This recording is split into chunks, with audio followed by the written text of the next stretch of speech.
We don't have a country if we don't have borders. We will build a wall. It will be a great wall. It will do what it's supposed to do. Keep illegal immigrants out.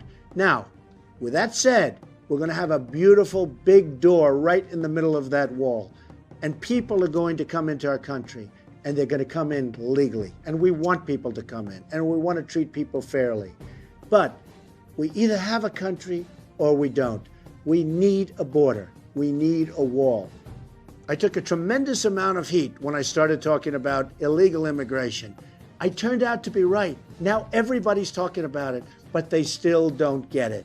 We have to stop the inflow of illegals coming into our country. It has to be stopped. It has to be stopped now.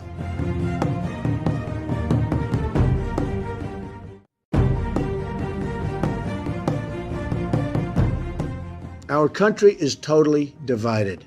There's so much hatred. There's so many problems. Our president was a terrible unifier. He was the opposite of a unifier. He was a divider. I will unify and bring our country back together.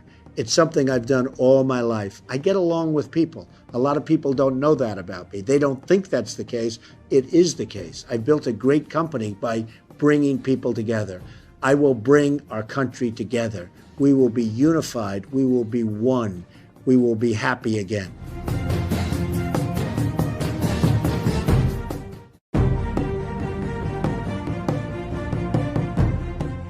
I'm a tremendous believer in education, but education has to be at a local level. We cannot have the bureaucrats in Washington telling you how to manage your child's education. So Common Core is a total disaster. We can't let it continue. We are rated 28 in the world. The United States, think of it, 28 in the world. And frankly, we spend far more per pupil than any other country in the world. By far, it's not even a close second. So here we are, we spend more money and we're rated 28. Third world countries are ahead of us. We're going to end Common Core. We're going to have education, an absolute priority.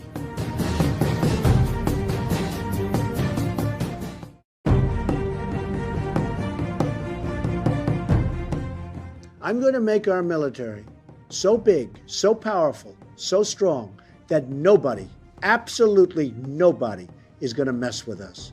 We're going to take care of our vets, and we're going to get rid of ISIS. We're going to get rid of them fast.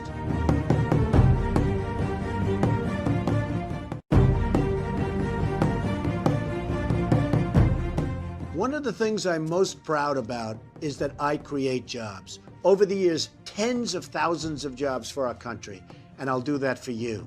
I will tell you this, and I can say it with certainty. I will be the greatest jobs-producing president that God ever created. I love the subject, I love doing it, and I love helping people.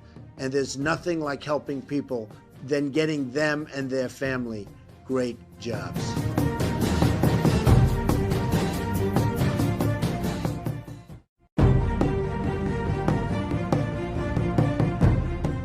One of the things I'm going to do, and largely with our great tax plan where everybody's taxes is going down, we're going to grow our economy. We have to get rid of the $19 trillion in debt. So unfair, so totally unfair to our young people. We are not going to leave you with that burden.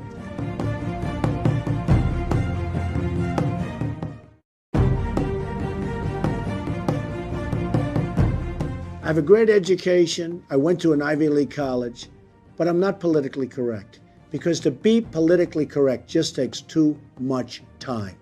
It takes too much effort. We have to get things done in this country, and you're never going to get it done if we just stay politically correct.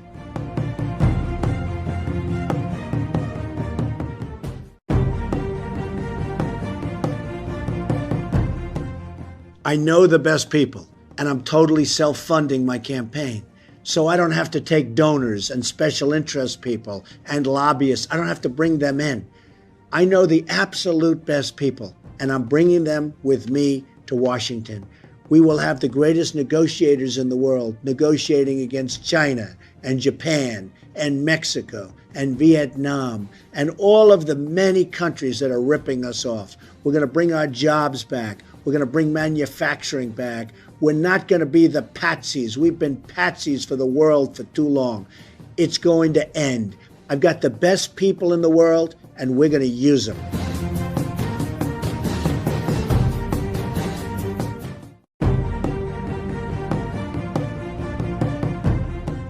It takes a lot of courage to run for president, especially if you're a non-politician, which I'm proud to say I am a non-politician. But the journey has been an unbelievably interesting one and fascinating. I've met so many great people, so many people that want to be a part of government, and they want to do such wonderful things for our country. America's been great to me. I want to be great to America.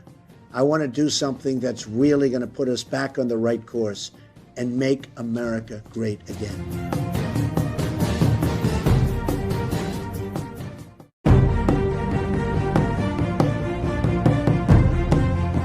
Our country needs competency. We need a smart president. We need a great leader. We don't need what we have now. And many of the people I'm running against are going to be just what we have now.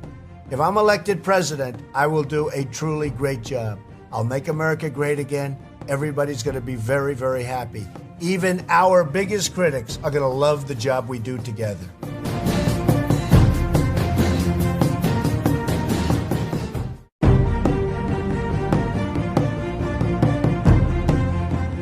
New Hampshire has a tremendous drug epidemic.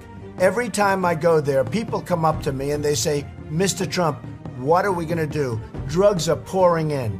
I'm going to create borders. No drugs are coming in. We're going to build a wall. You know what I'm talking about. You have confidence in me. Believe me, I will solve the problem. They will stop coming to New Hampshire. They'll stop coming to our country. And the people that are in trouble, the people that are addicted, we're going to work with them and try and make them better. And we will make them better.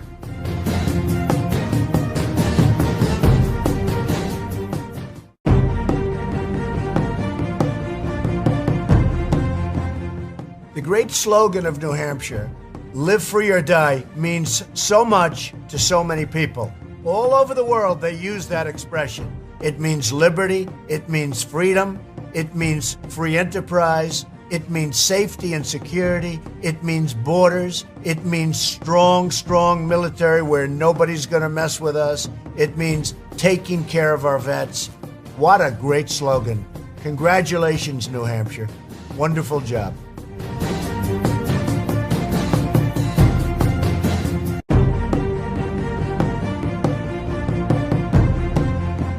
So important is our Second Amendment.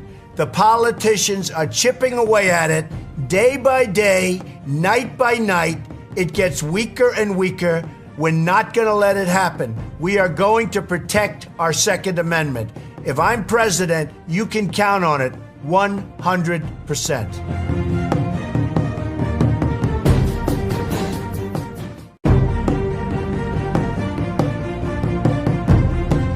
I love Israel. I'm very pro-Israel. I would love to see a deal be made between Israel and the Palestinians. It's probably the hardest negotiation there is. Great negotiators have tried and they failed. It's just so deep-seated, the hatred, the level of distrust. But I'm going to give it an awfully good shot. I want to remain as neutral as possible because if you're not somewhat neutral, the other side is never going to do it. But just remember, Israel, I love you. We're going to see if we can get something done. It has to be done for both sides. It cannot continue to be the way it is. Let's see what we can negotiate. Let's see if it can be done.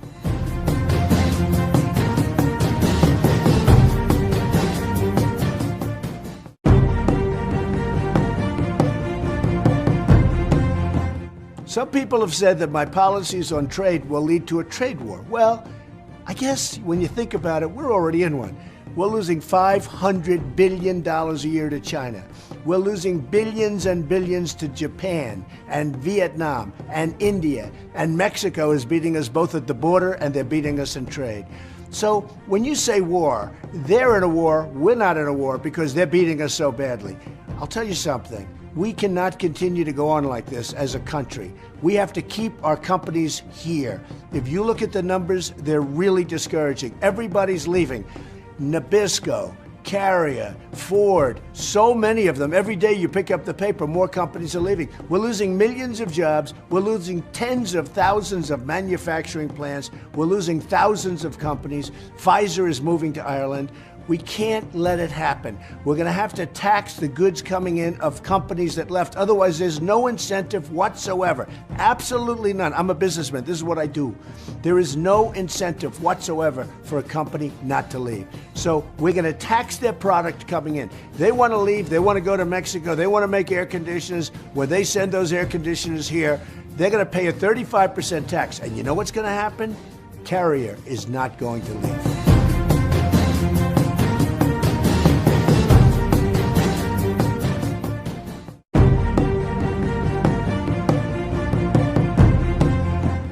The police in our country are not appreciated. We do not give them the kind of respect that they have to have.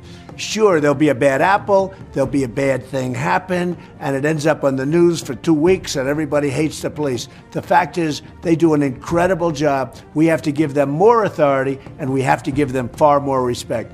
Without the great police forces that we have throughout the United States, we wouldn't be sitting here. We wouldn't have the lives that we have. They do a fantastic job. We have to appreciate and respect our police.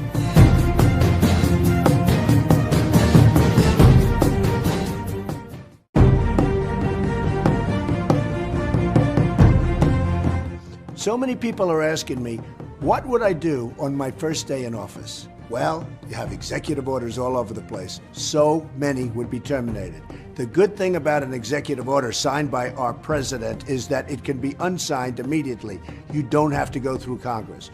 So I would get rid of the attack on our Second Amendment because that's what Obama is doing when he does that. I would very, very strongly get rid of the attack on the border. We have a border that's like a piece of Swiss cheese. People are pouring through. That order will be the single first thing I do, and we will work on all of these executive orders, and the bad ones, of which mostly that's what you have, will be terminated immediately my first day in office.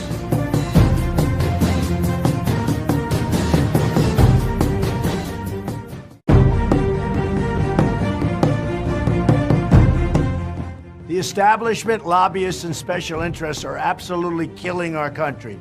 Campaign contributions are given to our politicians, and our politicians are never going to do what's right for you, the people of our country. They're only going to be doing what's good for them, meaning they want contributions to run for office now and in the future. So, we'll work with the establishment, but they're no longer going to control what's happening. We're going to control it, and that's going to be good for you, and it's going to be my great honor, believe me.